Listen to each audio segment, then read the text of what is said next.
क्या क्यों नहीं कोई ऐसी मिसाइल बना दे कि आदमी लेफ्ट भागे तो मिसाइल लेफ्ट चली जाए, आदमी राइट भागे तो मिसाइल राइट चली जाए, और जिस टैंक को उड़ाना है वो टैंक आगे निकल गया तो मिसाइल आगे चली जाए। गाइडेड मिसाइल कैसे बनाए? एक इंटरव्यू में बोले कि भगवान कृष्ण के सुदर्शन चक्र से सीखने को मिला। भाई भगवान कृष्ण का सुदर्शन चक्र बड़ा रिमोट कंट्रोल्ड होता है। भाई कृष्ण ने चक्र छोड़ा और सामने वाले के पास जाके पहले चक्कर रोक दिया। अटल बिहारी वाजपेयी से भी उनकी पहली मुलाकात हुई। अटल से जब उन्होंने हाथ मिलाने के लिए आगे बढ़ा तो अटल इनसे हाथ नहीं मिलाए, अटल बिहारी जी इनको गले लगा लिए। इंदिरा गांधी मुस्कुराई, बोलिए ध्यान रखना अटल बिहारी जी ये मुसलमान है। अटल बिहारी बोले ये मुसलमान बाद में हैं, पहले हमारे देश के नागरिक हैं और हमारे देश के महान साइंटिस्ट हैं। अब्दुल कलाम उनको देख के बहुत मुस्कुराए। सफलता पे सफलता मिल रही थी, उसका उन्हें इनाम भी मिल रहा था। 1981 में पद्म भूषण अवार्ड दिया, 82 में डीआरडीओ का डायरेक्टर बना दिया। डिफेंस की ऑर्गेनाइजेशन डीआरडीओ उसके मुख्य पद पे आ चुके थे, पर मन से वो खुश नहीं थे। मन से खुश नहीं थे क्योंकि जानते थे कि चाइना और पाकिस्तान मिसाइल पे मिसाइल बना रहा है और उन्हें देश की सुरक्षा खतरे में नजर आ रही थी। उस दौरान कमाल की बात देखो, अजीबो गरीब इमेजिनेटिव व्यक्ति थे अब्दुल कलाम जी। उन्होंने महाभारत को पढ़ना शुरू किया और महाभारत में बर्बरीक की कहानी सामने आई, उससे बड़े इंस्पायर्ड हुए। बर्बरीक की कहानी अलग सी थी। बर्बरीक कहते हैं कि उनके पास 3 तीर है और 3 तीर से वो क्या करेंगे, पहले तीर में सबको प्रोटेक्ट कर लेंगे। भाई किस किस को प्रोटेक्ट करना है, दूसरे में किस किस को अटैक करना है।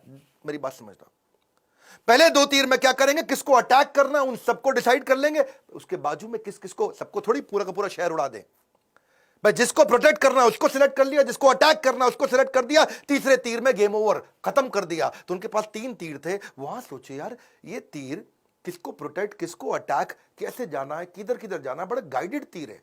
वहां से उन्होंने इंटीग्रेटेड गाइडेड मिसाइल प्रोग्राम तैयार किया कि क्यों नहीं कोई ऐसी मिसाइल बना दे कि आदमी लेफ्ट भागे तो मिसाइल लेफ्ट चली जाए, आदमी राइट भागे तो मिसाइल राइट चली जाए, और जिस टैंक को उड़ाना है वो टैंक आगे निकल गया तो मिसाइल आगे चली जाए। गाइडेड मिसाइल कैसे बनाए? बर्बरीक के उनको इस प्रसंग से इमेजिनेटिव थे।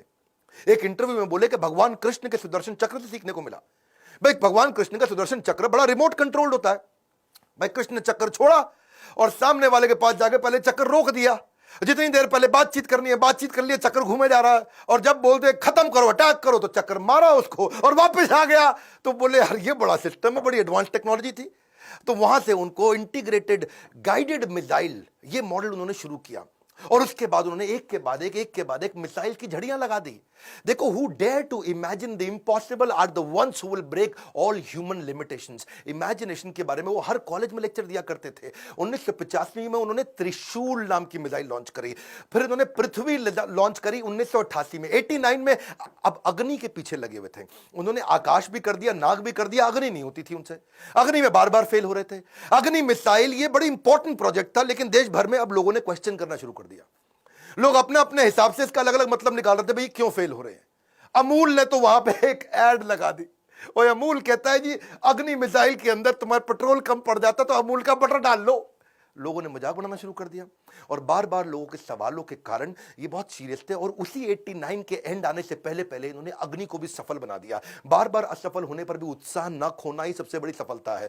बाकी सारे शक्तिशाली देशों को वो देख रहे थे, वो मिसाइल लॉन्च कर रहे थे, दूसरे महाद्वीप पे कैसे अटैक कर सके, इंडिया से मिसाइल छोड़े यूरोप तक पहुंच सके, अमेरिका तक पहुंच सके, दूसरे महाद्वीप तक पहुंच सके। सब लोगों ने बड़ी तैयारी करी। इन्होंने 89 में अग्नि को जब लॉन्च किया तो रशिया, यूएस, चाइना, फ्रांस और यूके के बाद भारत 6ठा देश था जिसने इतने पावरफुल मिसाइल्स बनाए। मेरी बात समझिए, दुनिया भर के 250 देशों को पीछे करके अब्दुल कलाम थे जिन्होंने भारत को 6ठे रैंक पर लाके खड़ा किया। हाँ, ये कहते थे मिसाइल यूज नहीं करना है, लेकिन विराट रूप तो दिखाना है ना अपना। 10वें अध्याय के बाद जब भगवान कृष्ण ने देखा कि अर्जुन उबासी ले रहा, अर्जुन सीरियस नहीं ले रहा, तो मैं विराट रूप दिखाऊं। और जब कृष्ण ने विराट रूप दिखाया, कृष्ण ने मारा नहीं, किसी को विराट रूप दिखाया, अर्जुन एकदम लाइन पे आ गया, बात समझ आ गई बात।